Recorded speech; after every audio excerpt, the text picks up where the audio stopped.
안녕하십니까. 인터브랜드 한국법인 문지훈 대표입니다. 먼저 많이 바쁘신 와중에 저희 인터브랜드의 베스트 코리아 브랜드 런칭 이벤트에 함께해 주셔서 감사합니다. 오늘은 대한민국을 대표하는 베스트 코리아 브랜드를 발표를 하고 이들의 지속적인 성장 배경에서 도출한 인사이트를 공유하는 시간을 가지려 합니다. 특히 2021년을 맞아서 새롭게 펼쳐질 향후 10년을 여러분들의 기업들은 어떻게 준비하고 대비해야 하는지에 대해 함께 논의해 보도록 하겠습니다. 2020년은 아무도 예기치 못한, 그리고 누구도 예상치 못한 코로나가 세상을 뒤덮은 그런 한 해였습니다. 기업들은 어려운 경제 환경 속에서 많은 노력들을 해왔고, 또한 지구에 있는 모든 사람들은 일상과 단절된 생활 속에서 어려움을 겪고 있습니다. 하지만 이전에도 이런 어려움 속에서 그들의 경쟁력을 새롭게 회복을 하고 재성장을 한 부분들은 바로 파워풀한 강력한 브랜드들이 있는 기업들이기에 가능했었습니다. 그러면 오늘은 대한민국의 경제를 이끌어가고 있는 국내에서 가장 파워풀하고 강력한 최고의 브랜드들은 어떤 것일까? 그리고 그들이 지속적인 성장 배경에 따른 인사이트는 어떤 것들이 있을까에 대해서 함께 알아보도록 하겠습니다. 그러면 국내 탑 50 베스트 코리아 브랜드를 만나보도록 하겠습니다.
네, 지금 보시는 국내를 대표하는 탑 50 베스트 코리아 브랜드들입니다.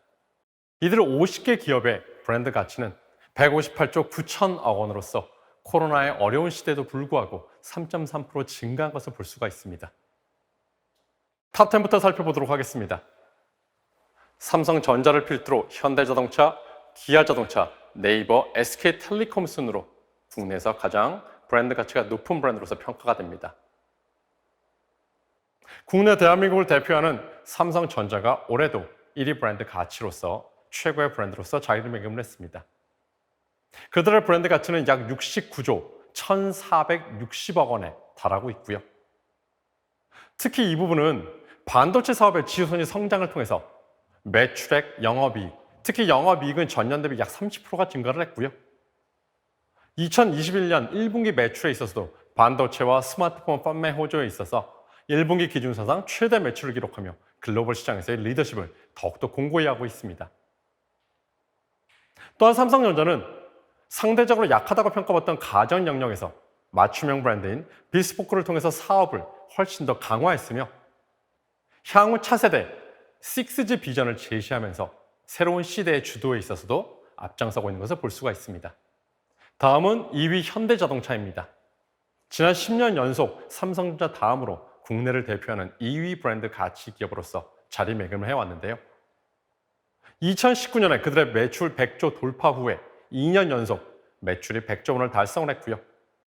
또한 현대자동차는 미래 모빌리티로의 집중을 통해서 종합 모빌리티 플랫폼 기업이 되겠다는 포부를 갖고 친환경차, 비행 모빌리티, 자율주행, 로봇 등의 영역을 공격적으로 확장을 하면서 지속적인 혁신을 도모하고 있습니다. 다음은 작년 대비해서 4.9% 성장을 하면서 올해도 4위에 자리매김한 네이버입니다. 네이버의 브랜드 가치는 6조 4,700억 원에 달하고 있고요. 2020년 기준으로서 매출 5조를 넘어가면서 사상 최대치를 경신을 했습니다. 특히 이들의 사업적인 성공은 주요 사업 부문인 핀테크와 컨텐츠 사업 영역에서 각각 67%, 49%의 괄목할 만한 성장을 보이고 있습니다. 특히 코로나 위기 속에서 일상과 단절된 고객들에게 네이버의 기술을 활용을 해서 다양한 편의를 제공을 했고요. 사업적인 측면에서는 개인 창작자 및 중소기업들과 신규 성장기를 함께하면서 상생이라는 의미 있는 성장을 실현했습니다. 네이버의 브랜드 가치는 그동안 오랫동안 탑3 브랜드였던 기아자동차와 이제 불과 0.2%밖에 차이가 나지 않으면서 향후 탑3로 브랜드로서의 도약을 기대해보고 있습니다. LG전자는 3조 1,100억 원의 브랜드 가치로 지난해 9위에서 7위로 2계단 상승을 하면서 탑10 브랜드 중에서 가장 높은 성장세를 보였습니다. LG전자의 매출, 영업이익은 모두 사상 최대 실적을 기록을 했고요. 또한 그들의 시가총액은 현재 24조 8천억 원 수준으로서 작년 대비 2배 반 정도가 상승한 것을 볼 수가 있습니다.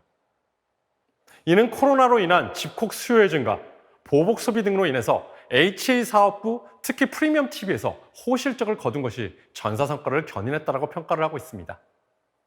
다만 아쉽게도 24분기 연속 적자를 내던 MC 사업부를 폐지하고 올해 7월부터는 LG 스마트폰을 볼 수 없다는 측면에서는 한 명의 소비자로서 아쉬움을 갖고 있습니다. 다음은 탑 그로잉 브랜드를 살펴보도록 하겠습니다. 전년 대비 가장 높은 성장세를 보인 브랜드, 바로 카카오, 키움증권, LG생활건강입니다. 특히 저희의 생활 속에서 항상 함께 있고 없다라고 상상할 수 없는 카카오의 경우에는 역대 최대 실적, 처음으로 매출 4조 원을 돌파를 했습니다. 이는 주요 사업 부문인 비즈보드 광고, 커머스 사업이 폭발적인 외형 성장을 하면서 그들의 브랜드 가치 역시 2조 5,400억 원의 브랜드 가치를 갖고 있다고 평가를 하고 있고요.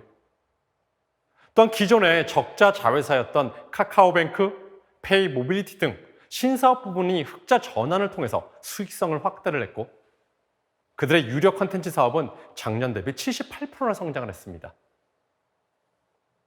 이는 MZ세대들에게 웹툰, 웹소설 등의 오리지널 IP를 적극적으로 확대한 것이 주요 성공 요인으로서 평가를 하고 있습니다. 다음으로 높은 성장률을 보인 브랜드, 바로 키움증권입니다. 전년 대비 30.2%나 브랜드 가치가 상승을 하였는데요. 이는 코로나로 인해서 저희가 많이 불리고 있는 동학개미라고 하죠. 동학개미의 출현으로 증시가 매우 활성화되면서 신규 투자자의 시장 유입이 커졌고요. 이에 키움증권은 교육 콘텐츠 제공, 고객 대응 서비스를 강화를 하면서 고객 편의성 제고를 한 결과 매출과 영업이익이 각각 45%, 83%의 폭발적인 성장을 이뤄내면서 가장 성장을 많이 한 두 번째 브랜드로서 선정이 되었습니다. 다음은 신규 진입 브랜드입니다.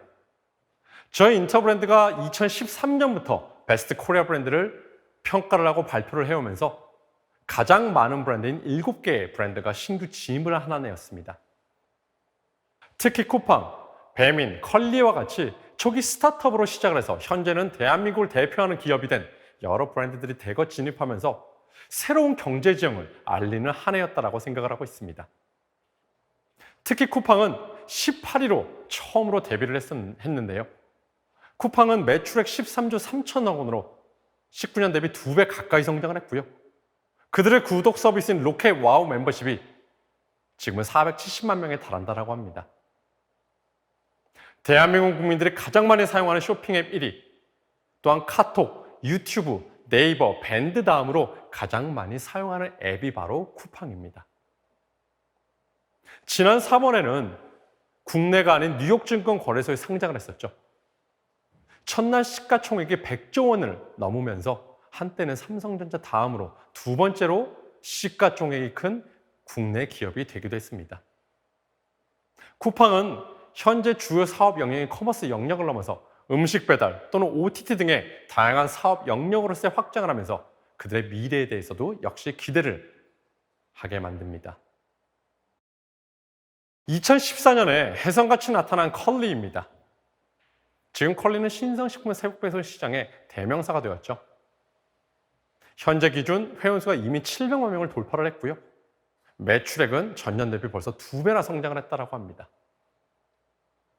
하지만 저희가 정말 의미 있는 브랜드라고 생각하는 부분은 그들의 사업 파트너인 입점 업체의 95%가 중소상공인으로서 진정한 경제 상생의 의미를 실현하고 있는 브랜드라고 생각을 하고 있습니다.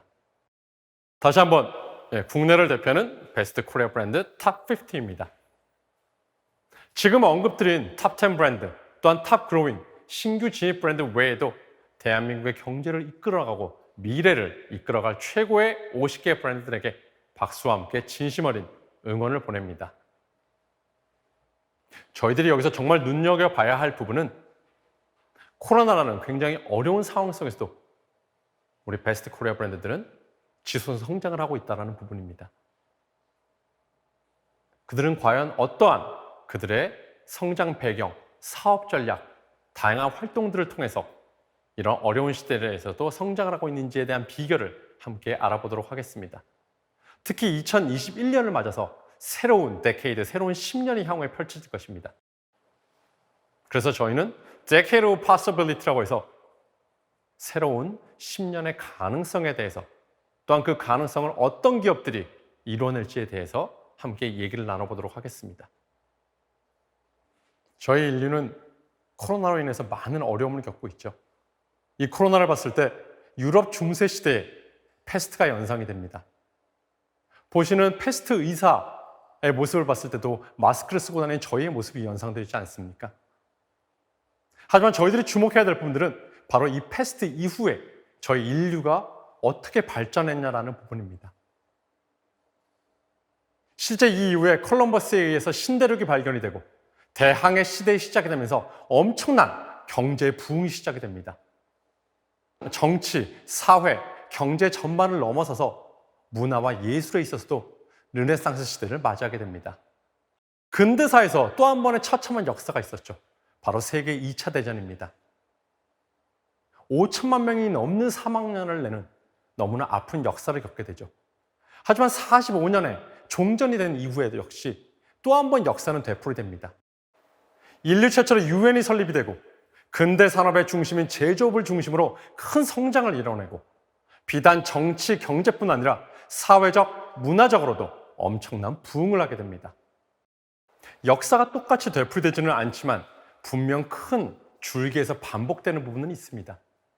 지금 이 어려움을 겪고 있는 코로나 시대, 이제는 서서히 포스트 코로나에 대해서 저희들은 생각을 해봐야 됩니다.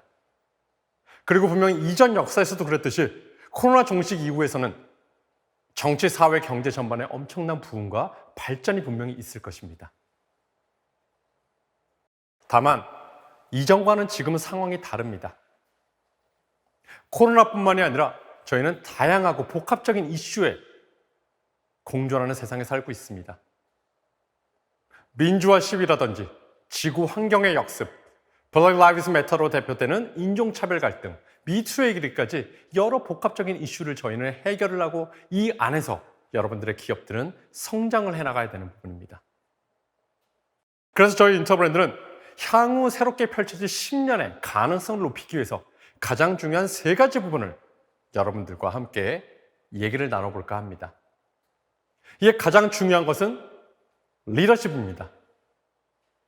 A flag in the future라고 해서 과연 미래에 우리는 어떤 이정표를 세울 기업이 될 것인지, 무엇이라고 우리는 리더십을 공고히 하고 명확한 모습을 지금부터 그려갈 것인지, 다음은 고객과의 관계 형성에 있어서 지금보다 훨씬 더 끈끈하고 친밀한 고객 관계 형성을 통해서 애착 관계를 형성하는 부분, 다음은 진정한 의미에서의 meaningful한 존재가 있는 브랜드가 되는 부분, 바로 relevance입니다.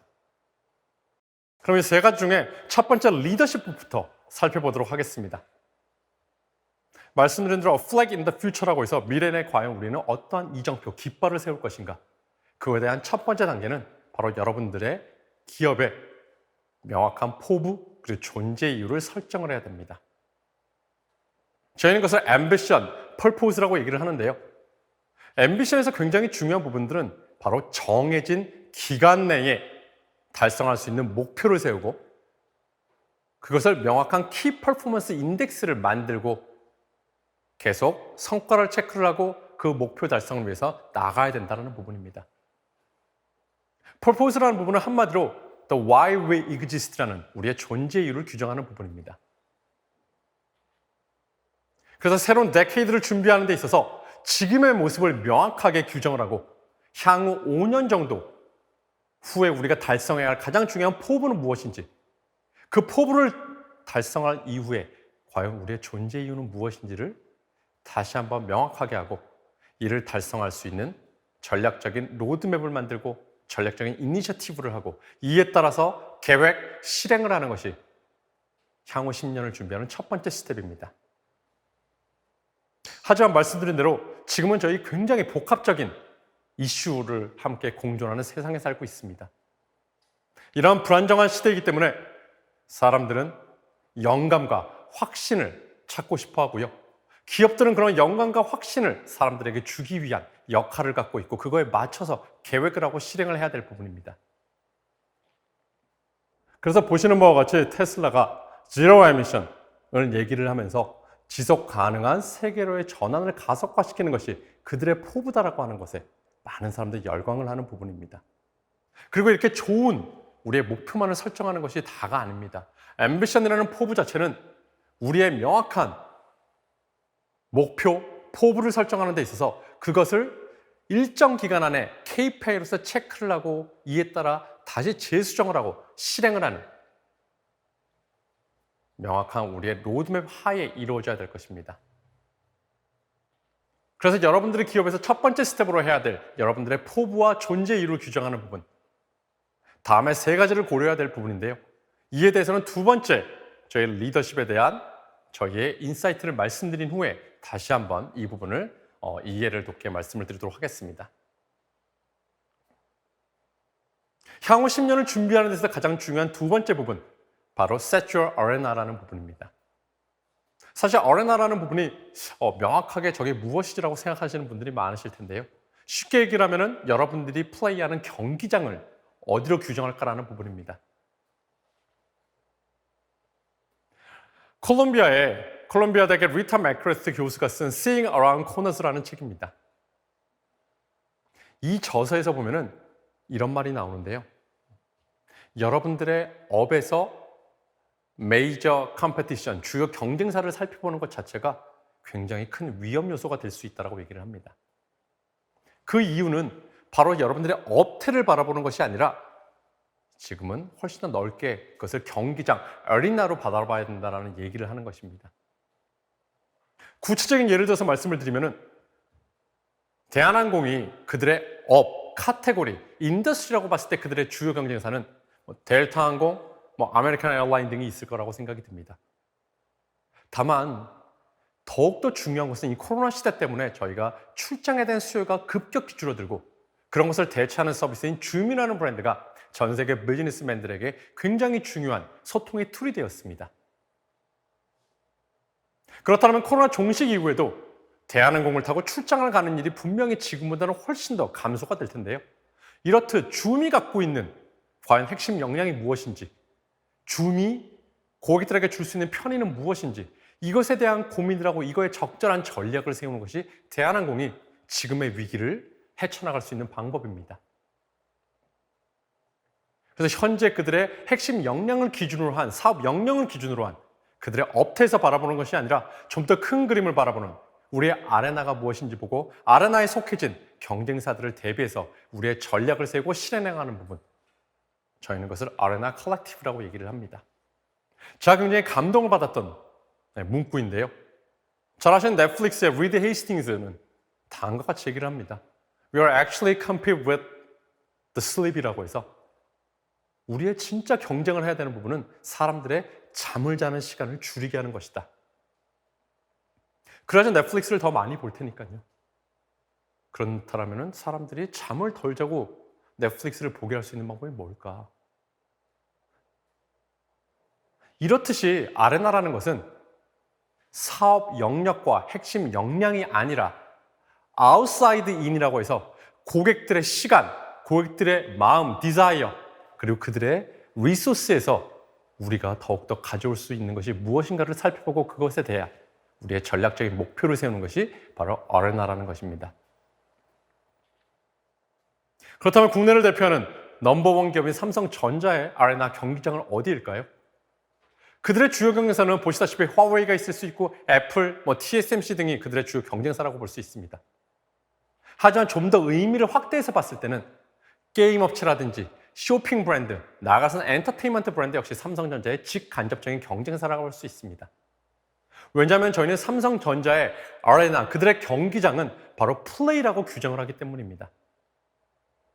사람들의 여가 시간에서 사람들의 가슴을 들뜨게 하고 즐거움을 줄 수 있는 많은 기업들, 그것이 바로 플레이라는 경기장에서 활동하고 있는 기업의 경기장의 모습이라고 저는 규정을 합니다.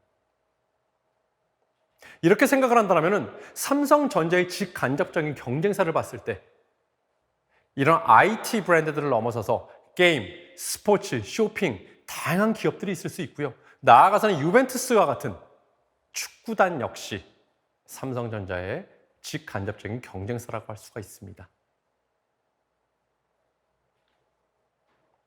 이 비디오 클립을 한번 살펴보시죠. I would like Electronic Arts to be the brand that really leads the way in driving the interactive entertainment revolution. Our mission statement is to inspire the world to play. Because play is interactive in nature, we believe that it has this unique ability to connect hearts and minds. I think we have to consciously throw all brands that activate global culture into a big bag and start thinking about that as being the competition. Competition is for share of people's entertainment time. 여러분들의 기업 역시 과연 어느 비즈니스에 정말로 여러분들이 속해져 있는지, 여러분들의 경기장은 어디인지 이렇게 넓게 보고 그것에 맞춰서 여러분들의 전략과 이거에 맞는 실행을 했을 때 향후 10년을 대비할 수 있을 것이라는 생각입니다. 말씀드린 리더십에 있어서 가장 중요한 부분인 여러분들의 포부와 퍼포즈를 만드는 부분, 가장 먼저 봐야 될 부분은 바로 여러분들의 경기장이 어디인지, 지금의 업태를 넘어서서 여러분들의 아레나가 어딘지를 첫 번째 정의를 하고 그 안에서 우리는 어떠한 역할을 할지를 두 번째로 보고 또한 인류 발전에 기여할 수 있는 부분은 무엇인지에 대한 고민을 통해서 여러분들의 기업의 명확한 앰비션과 펄포스를 구축하는 것이 가장 중요한 선행돼야 되는 작업입니다. 이렇듯 리더십을 공고히 하고 난 후에는 고객 관계 형성에 있어서 어떤 식으로 향후 10년을 함께 할 것인지에 대한 고민이 필요합니다. 특히 저희는 그것을 shared journey라고 해서 이제는 기업들과 고객들이 함께 공유하는 여정을 같이 하는 것이 굉장히 중요한 부분입니다. 그러기 위해서 세 가지 부분에 대한 구체적인 방안을 말씀을 드리려고 하는데요. shared journey를 위한 첫 번째는 바로 know the human truth라는 겁니다. 고객의 니즈와 디자이어를 넘어서서 그들의 정말 휴먼 트루스는 무엇인지 살펴보는 부분. 그러면 휴먼 트루스가 과연 뭘까요? 쉽게 얘기를 한다면 사람들의 굉장히 바뀌고 있는, 급변하는 그들의 소비 행태, 그리고 그들의 바뀌고 있는 문화를 함께 살펴보는 부분입니다. 그것은 더 이상 지금까지 해왔던 기존의 조사 방식과는 완전히 달라져야 될 부분이고요. 정성조사 넘어서 빅데이터를 본다라고 한들 그들의 휴먼 트루스를 파악하기는 분명히 한계가 존재합니다. 정말 진정한 소비자들의 휴먼 트루스를 파악하기 위해서는 always on이라고 해서 그들과 함께 24시간 동안 함께하고 그들의 의견을 수집을 하고 그들의 행동을 파악하는 부분들. 그래서 저희는 그렇게 얘기를 합니다. Nothing is changing faster than ourselves라고 해서 엄청나게 많은 부분들이 급변하는 세상에 살고 있지만 그중에 가장 빨리 바뀌는 부분은 바로 우리 자신이다. 바로 우리 소비자 자신이라고 얘기를 합니다. 그렇기 때문에 대체 불가능한 기업이 되고 브랜드가 되기 위해서는 고객 속에 살아 숨쉬고 함께해야 되는 브랜드, 이러기 위해서는 휴먼 트루스를 파악하는 것이 가장 선행돼야 되는 부분입니다. 그러기 위해서 저희 인처브랜드는 고객의 휴먼 트루스를 파악하는 하나의 일환으로서 고객들을 대상으로 커뮤니티를 만들고 그들과 함께 24시간 동안에 그들의 모습을 생생히 기록을 하고 의견을 듣는 작업을 거치고 있습니다. 또한 일정 기간 동안의 커뮤니티 작업을 한 후에는 그들과 함께 나온 인사이트를 근간으로 해서 함께 코크리에이트하는 워크숍을 진행을 하고 그들과 브랜드 스토리를 만들어내고 거기에 데이터를 같이 합작을 시킴으로써 가장 중요한 휴먼 트루스에 조금이라도 근접하기 위한 노력을 하고 있습니다. 이런 휴먼 트루스를 파악하는 부분에 있어서 베이비 도브의 엄마가 된 밀레니얼 세대들의 휴먼 트루스는 뭔지에 대해서 스터디를 했던 프로젝트의 케이스를 간략하게 공유를 드리도록 하겠습니다. 엄마들은 즐겁고 행복한 것뿐만이 아니라 사실은 그것보다 먼저 외롭고 힘들다라는 겁니다. 진정 그들의 이런 마음의 스테이러스를 이해를 하고 이들을 위한 캠페인, 제품, 서비스들을 통해서 이들의 마음을 달래줄 브랜드, 그런 기업이야말로 휴먼 트루스를 통해서 이들에게 공감대를 형성할 수 있는 고객 관계 형성을 할 수 있는 브랜드들입니다.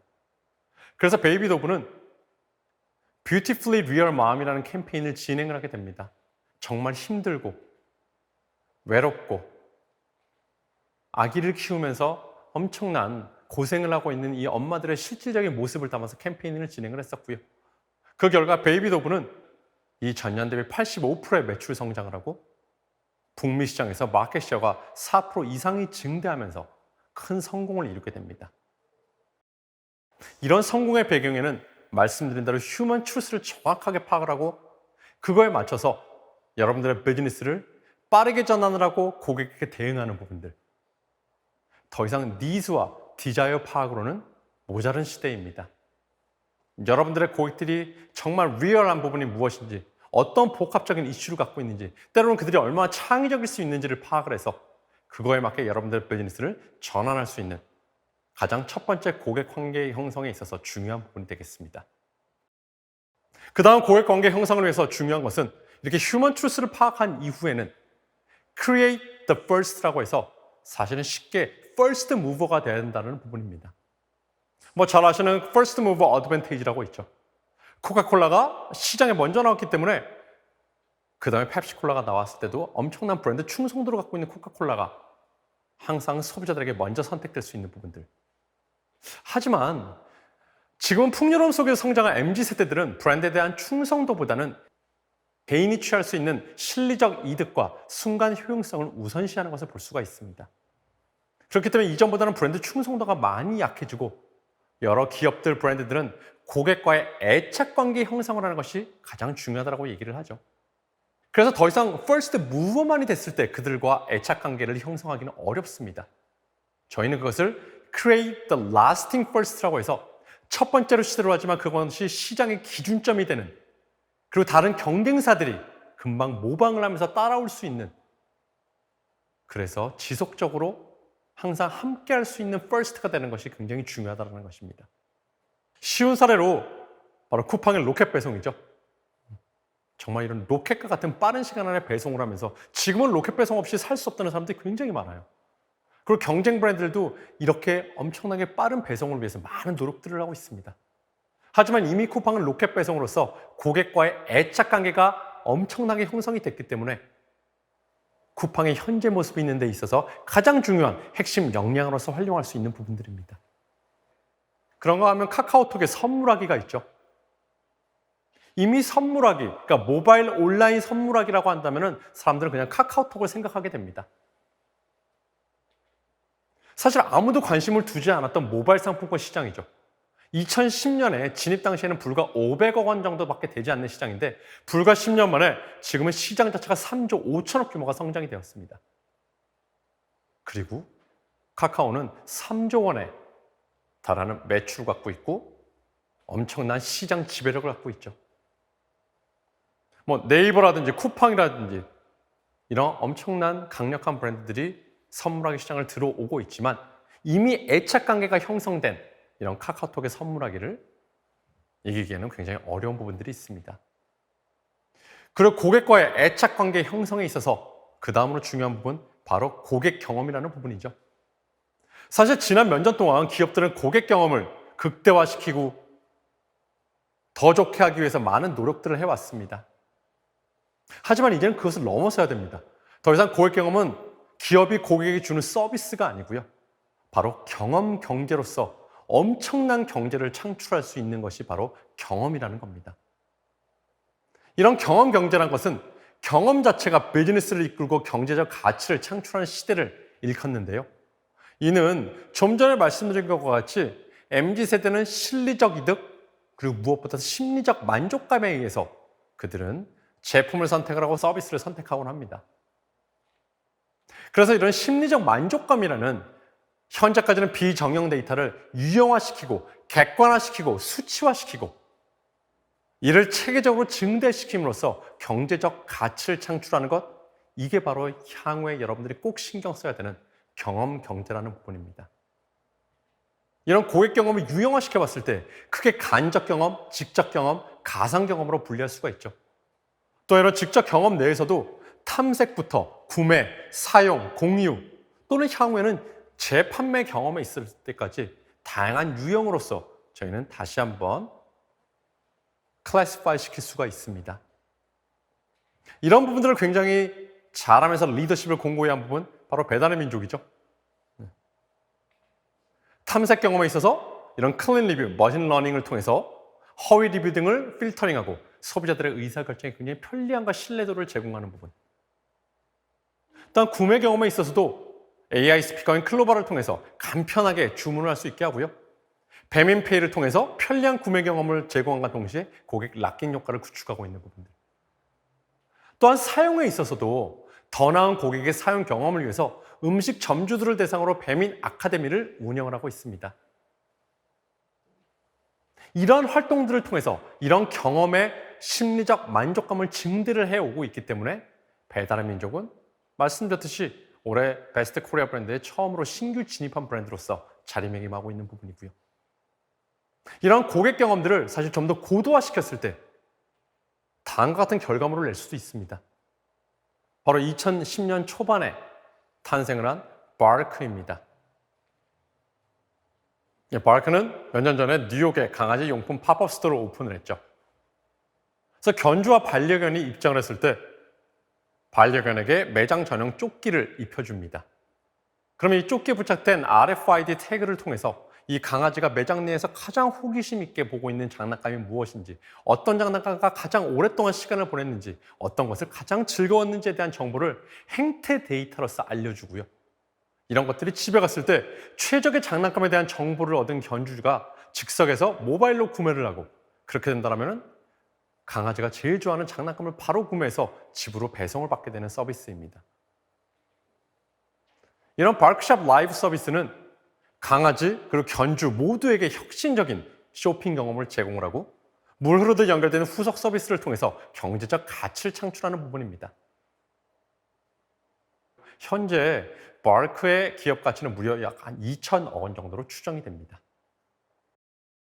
이렇듯 고객 경험을 고도화시킴으로써 하나의 경제의 가치를 창출하는 부분, 더 이상 커스터머 익스피리언스가 아니라 바로 익스피리언스 이코노미라고 해서 경험 경제라는 것을 여러분들은 고민하고 이에 따른 계획을 수립해야 됩니다. 지금까지 미래 리더십을 확보하는 부분, 이를 넘어서서 고객과의 애착 관계를 형성하는 방안에 대해서 알아봤습니다. 그 다음으로 중요한 부분은 바로 렐러번한 브랜드가 되는 부분입니다. 고객들 앞에 항상 존재를 하고 그냥 존재감 있는 브랜드가 아니라 의미 있는 브랜드로서 존재하는 부분. 그러면 어떻게 렐러번한 브랜드가 될 수 있는지 두 가지 방안을 말씀드리도록 하겠습니다.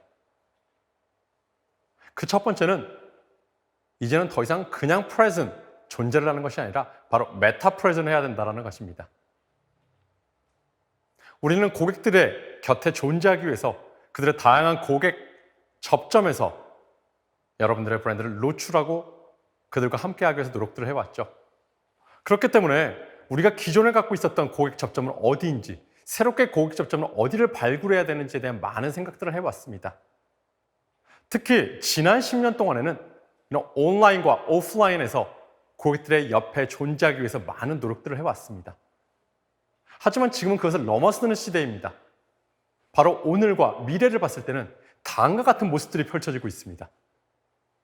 리그 오브 레전드에서 마스터카드가 실제 배너로 보이는 부분, 또한 게임 브랜드인 세컨드 라이프에서 아메리칸 어페럴의 실제 매장을 그 안에서 구현한 부분들, 이제는 더 이상 현실 세계와 가상 세계가 구분이 없어진다고 보여집니다. 그래서 진정으로 미래의 고객들의 옆에 렐러번한 브랜드가 되기 위해서는 바로 여러분들의 브랜드는 메타 프레젠해야 될 것입니다. 미국의 티네이저들은 쇼핑몰을 가는 것이 가장 친구들과 행아웃하고 즐겁게 노는 곳의 가장 첫 번째 플레이스로서 생각을 해왔었습니다. 다만 지금은 약 한 40% 정도의 티네이저만이 쇼핑몰을 쿨 플레이스로서 생각을 하고 있고요.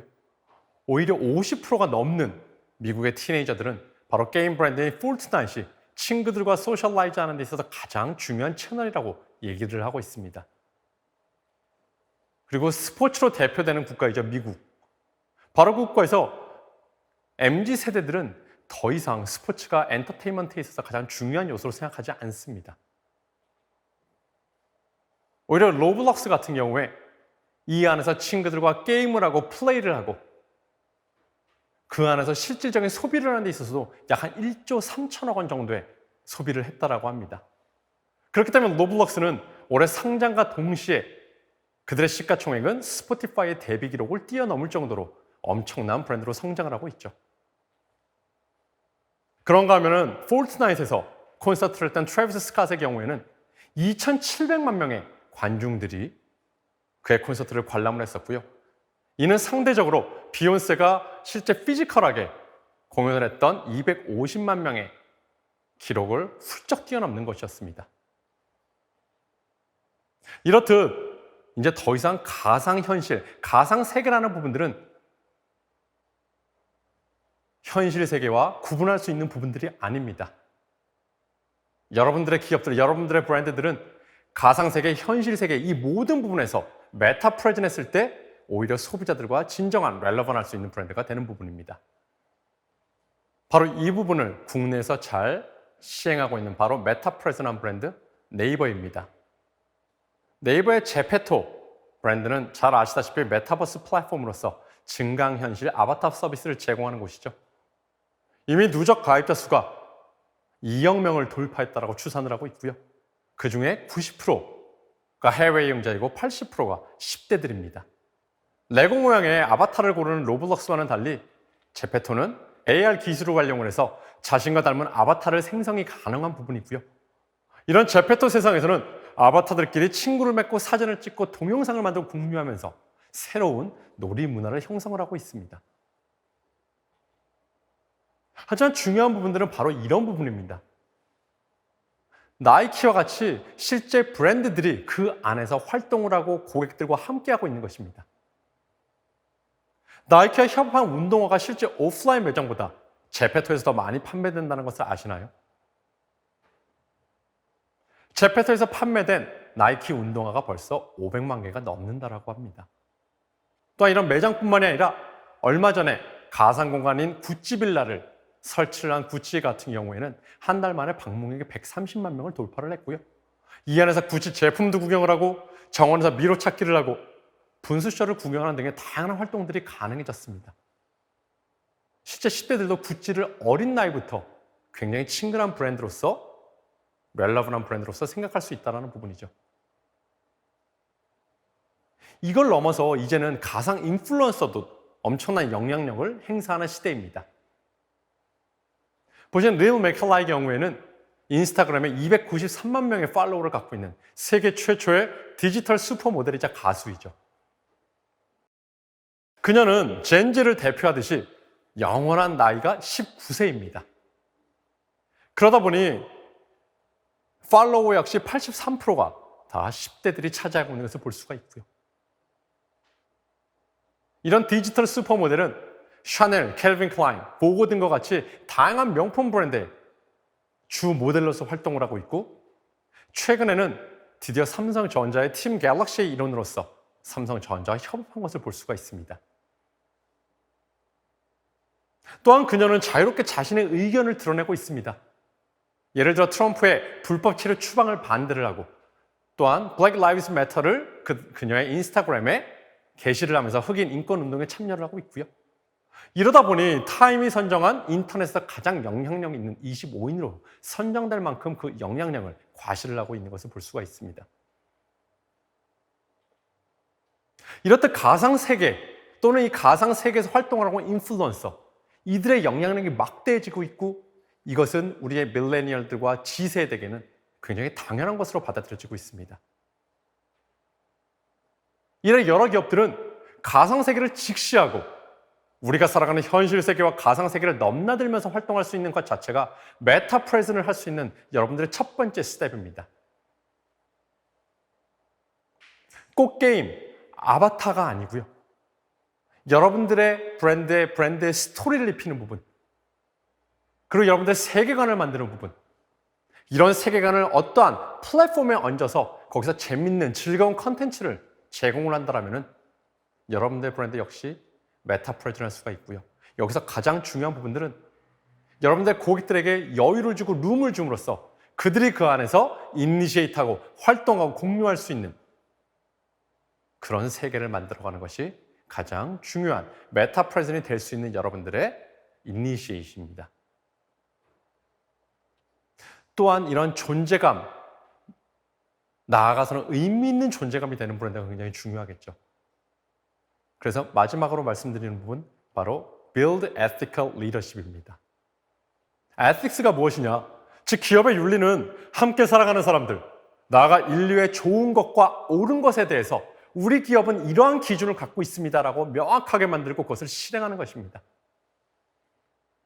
왜냐하면 지금의 소비자의 60%는 더 나은 세상을 위한 마케팅을 펼치는 그런 제품을 선택을 하고 있고요.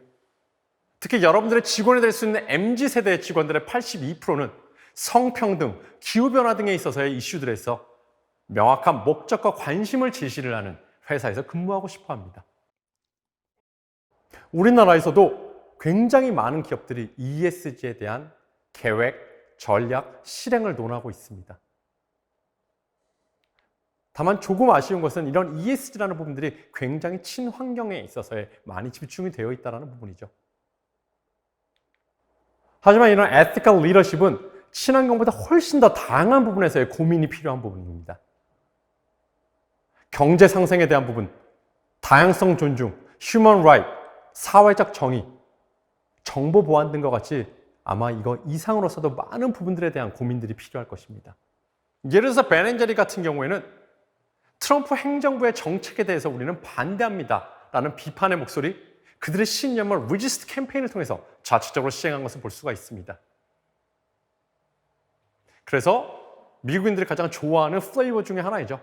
피칸 리지스트라는 아이스크림을 판매를 하기 시작하고요. 여기서 거둬들인 수익금은 여러 인권운동 그리고 지구 환경에 대해서 노력하는 그룹과 그 운동을 지원하는 기부금으로 활용을 합니다. 그렇기 때문에 소비자들은 이에 열광을 하고 함께 공감을 느끼는 부분들이죠.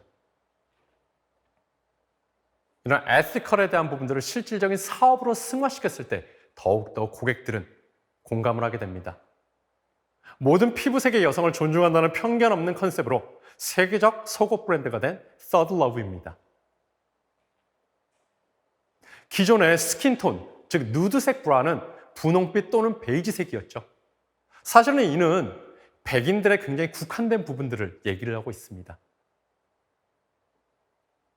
그래서 Third Love의 파운더는 다른 피부색을 가진 여성들에게 적합하지 않다는 생각으로 모든 여성을 포용할 수 있는 컬러 연구에 대해서 시작을 하게 됩니다. 보시는 바와 같이 다양한 컬러, 다양한 사이즈의 속옷을 출시하고요. 2013년 설립 이듬해 무려 400%의 매출 성장을 기록하게 됩니다. 또는 모든 여성을 존중한다는 이 컨셉으로 시작된 브랜드인 만큼 이런 성공적인 사업을 영위하면서 다양한 여성 지원 단체에 약 450억 원가량의 속옷을 기부하기도 하고요. 바로 이 Third Love의 가장 큰 성장 비결은 다양한 여성, 모든 여성을 존중하는 태도, 편견 없이 대하고 차별하지 않는 지향점, 이를 그들의 사업, 제품을 통해서 구현한 것이 지금의 성공적인 서드 러브라는 브랜드를 있게 한 성공 포인트라고 생각을 합니다.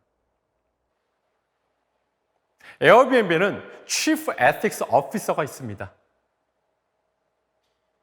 로버트 체스넛이 쓴 책에서 가장 마음에 와닿던 문구입니다. 이런 진실의 가장 큰 최대적은 애매모호함이라는 것이죠. 어떤 기업이건 좋은 것, 옳은 것에 대해서는 많은 생각들은 하고 있습니다. 하지만 그런 것들이 애매모호하지 않고 명확하게 우리가 지향하는 것이 무엇이다, 우리의 코드 오브 에틱스는 무엇이다라고 정하고 그것을 내부적으로 외부적으로 일관성 있게 커뮤니케이션하는 것, 바로 에티컬 리더십을 구축하는 데 있어서 가장 중요한 부분입니다.